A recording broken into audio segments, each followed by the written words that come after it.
తాకట్టులో ఉన్న బంగారాన్ని విడిపించి ఆ రోజు ఆన్లైన్ రేటుకే మేము కొంటాం. Sharma gold company.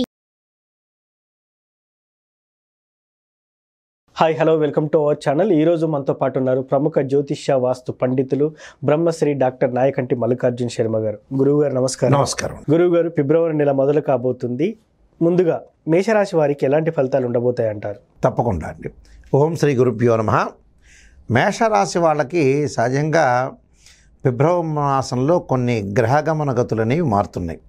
గ్రహ సంచార విషయంలో మారటంలో ముందు ముఖ్యంగా శుక్రగ్రహం యొక్క ప్రభావం అనేది బాగా ఎక్కువగా ఉంటుంది. ఎందుకంటే నవమ స్థానంలో శుక్రుడు ఉన్నాడు. అలానే ఇక్కడ కుజుడు శుక్రుడు యొక్క కలయిక కూడా మనకి మకర రాశిలోను, శుక్రుడు అలానే ధనస్సు రాశిలోను కొన్ని రోజుల పాటు ఉండటం, అలానే ఫిబ్రవరి మాసంలో కుజ శుక్రుడు కూడా మకర రాశిలోకి సంచారం చేయటం, అలానే రవి బుధులు కూడా మకరం నుంచి ఏదైతే మనకి కుంభరాశిలోకి సంచారం, అంటే కుంభరాశిలో కూడా రవి యొక్క సంచారం జరుగుతుంది. అయితే మిగతా గ్రహాలన్నీ కూడా జన్మలగ్నంలో జన్మరాశిలో గురువు ఉండటం, అలానే కేతువు షష్టమంలో ఉండటం, ఏకాదశ స్థానంలో శని ఉండటం, వ్యయ స్థానంలో రాహు యొక్క ఫలితాన్ని మనం చూస్తే ముందు ముఖ్యంగా జన్మంలో గురువు యొక్క సంచారం ద్వారా మన ఫలితాలు తెలుసుకోవచ్చు. జన్మంలో గురువు ఉంటే ఏంటంటే అనుకున్న పనులన్నీ కూడా కొంత నెరవేరటం, కొంత ఆలస్యం కాయే అవకాశాలు ఎక్కువగా ఉంటాయి. అంటే పని జరుగుతుంది కానీ ఆలస్యం అనేది ఎక్కువగా జరుగుతుంటుంది. అంటే ఆర్థిక సంబంధించిన విషయాల్లో ఏకాదశ స్థానంలో శని యొక్క ఫలితం వల్ల ఆర్థిక సంబంధాలు మెరుగుపడే అవకాశం బాగా ఎక్కువ ఉంటుంది. అది వరకటి కంటే కూడా మంచి గ్రోత్ ఉండే అవకాశం ఎక్కువగా ఉంటుంది. అలానే ప్రతి విషయంలో కూడా కొంచెం ఆలోచన చేసి ముందుకు వెళ్ళటం అనేది చాలా మంచిది. అంటే డబ్బు పరంగా సహజంగా ఏంటంటే జన్మంలో గురువు మధ్య రకమైన ఫలితాన్నే ఇస్తాడు. కాబట్టి 2, 5, 7, 9, 11 స్థానంలో గురువు ఉంటే మంచివాడని శాస్త్రం చెప్తుంది. అందులో జన్మంలో గురువు ఉంటే ఏంటంటే డబ్బుల్ని విచ్చలవిడిగా ఖర్చు పెట్టకూడదు. అంటే ఎంత పొదుపు పాటించాలో అంత పొదుపు పాటించి ముందుకెళ్ళటం చాలా మంచిది. వచ్చినాయి కదా అని ఖర్చు పెడితే రేపటి రోజుల్లో ఉండే అవకాశం అనేది, భవిష్యత్తు అనేది ఉండే అవకాశం లేదు. కాబట్టి ఫైనాన్షియల్ పరంగా గ్రోత్ విషయంలో ఆలోచన చేయాలి. కానీ ప్రధానంగా ఆర్థిక స్థితిగతుల విషయంలో కొద్దిగా డబ్బును జారవిడ్చుకోవటం అనేది మంచిది కాదు. అలానే ఏకాదశ స్థానంలో శని ఉండటం వల్ల డబ్బులు అనేది వచ్చే అవకాశం ఉంటుంది. అలానే పనులలో కొంత ఆలస్యమైనా కూడా ముందుకు జరిగే అవకాశం ఎక్కువగా ఉంటుంది. ప్రధానంగా సమవుజ్యులతోటి పోటీ ఉండటం ఒకటి, అలానే ఆర్థిక లావాదేవీల విషయం, వ్యాపార భాగస్వామ్య విషయంలో కూడా వీళ్ళకి అనుకూలమైన ఫలితాలు జరిగే అవకాశం ఉంటుంది. వ్యాపార భాగస్వామ్యమే కాకుండా ఏదైతే ఉద్యోగం చేస్తున్నారో వృత్తిరీత్యా ఉద్యోగపరంగా కూడా కొంత అనుకూలమైన స్థితిగతులు, కొంత గతం కంటే కూడా ఇప్పుడు మెరుగైన ఫలితాలు వచ్చే అవకాశం అనేది ఎక్కువగా ఉంటుంది. కాబట్టి మనం ప్రధానంగా చెప్పదలుచుకుంది ఏంటంటే ఆర్థిక సంబంధాలు బాగుంటాయి కానీ డబ్బులు రావటం బాగుంటుంది, ధనం కలిసి రావటం అనేది బాగుంటుంది. కానీ దాన్ని డబ్బును సద్వినియోగం చేసుకోవటంలోనే వీళ్ళు సిద్ధహస్తులై ఉండాలి.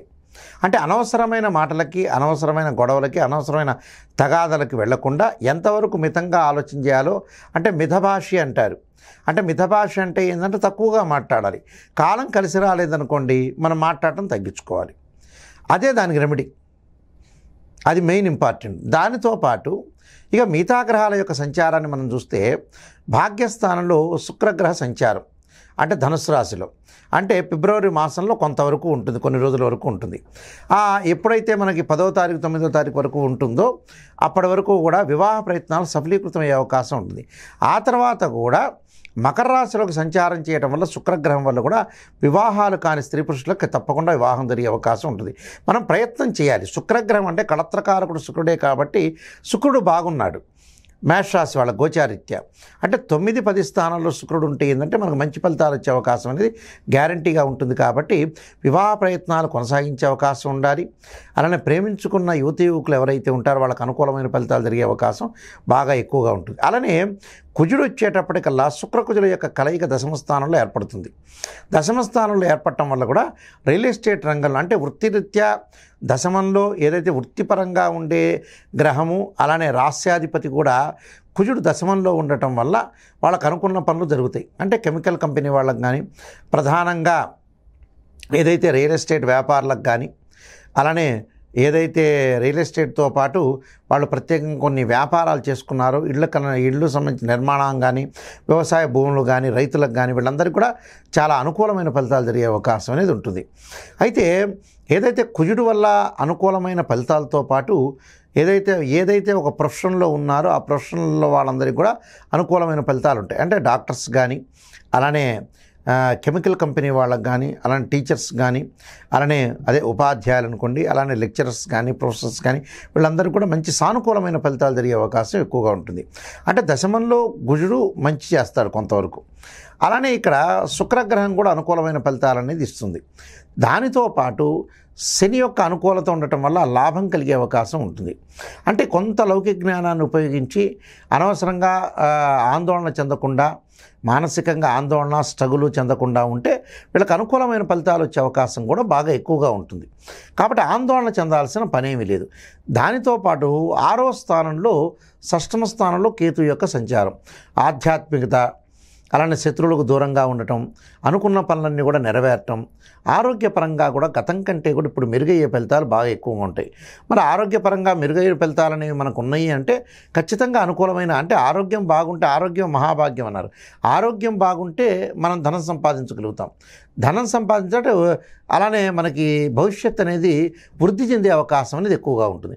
అలానే వ్యయంలో రాహు యొక్క ఫలితం, వ్యయంలో రాహు యొక్క ఫలితం వల్ల కూడా చాలా మంచి జరిగే అవకాశం బాగా ఎక్కువగా ఉంటుంది.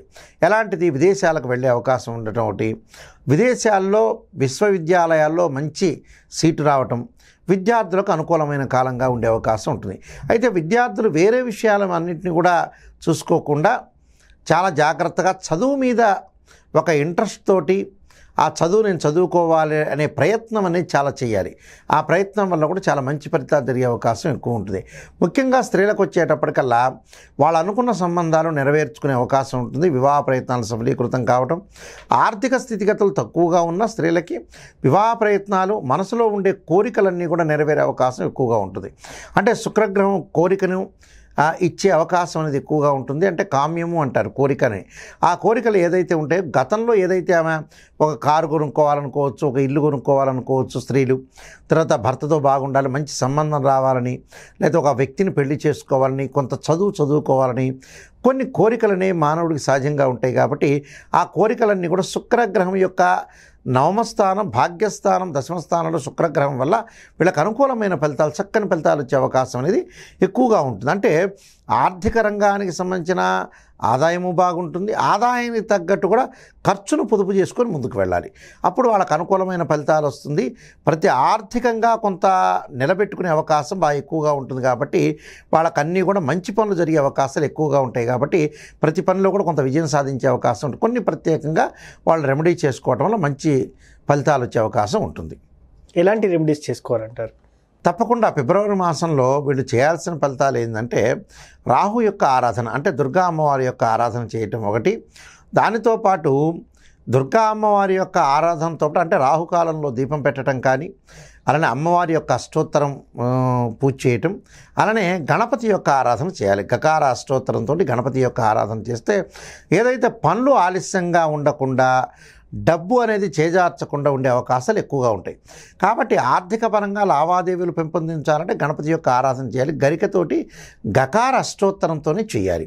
అలానే గురువు యొక్క ఆరాధన, అంటే ఇంటి దగ్గర చక్కగా గురువారం రోజున ఉదయం ప్రాతకాలంలో దత్తాత్రేయ స్వామి యొక్క పాలన, స్వామి యొక్క కవచాన్ని చదవటం వల్ల గురువు యొక్క అనుకూలతని సాధించే అవకాశం ఖచ్చితంగా ఉంటుంది. దాంతోపాటు చక్కగా ఒక మంచి మంత్రాన్ని చెప్తాను, అది చేసుకోవటం వల్ల కూడా మంచి ఫలితాలు జరిగే అవకాశం ఉంటుంది. ఓం యక్షాయ కుబేరాయ వైశ్రవణాయ ధనధాన్యాధిపతే ధనం ధాన్యం సమృద్ధిమే దేహిమే దాపై స్వాహ అనే మంత్రాన్ని కూడా చక్కగా చదువుకోవటం వల్ల మంచి సుఫలితాలు జరిగే అవకాశం ఖచ్చితంగా ఉంటుంది. ఫిబ్రవరిలో మేషరాశి వారికి ఎలాంటి ఫలితాలు ఉండబోతాయో చాలా చక్కగా వివరించారు గురువుగారు. Thank you. నమస్కారం అండి. చూశారు కదా, ఫిబ్రవరి నెలలో మేషరాశి వారికి ఎలాంటి ఫలితాలు ఉండబోతాయో గురువుగారి మాటల్లో విన్నాం. ఇది వాటి కార్యక్రమం. మరో కార్యక్రమంలో మళ్ళీ కలుద్దాం. Thank you.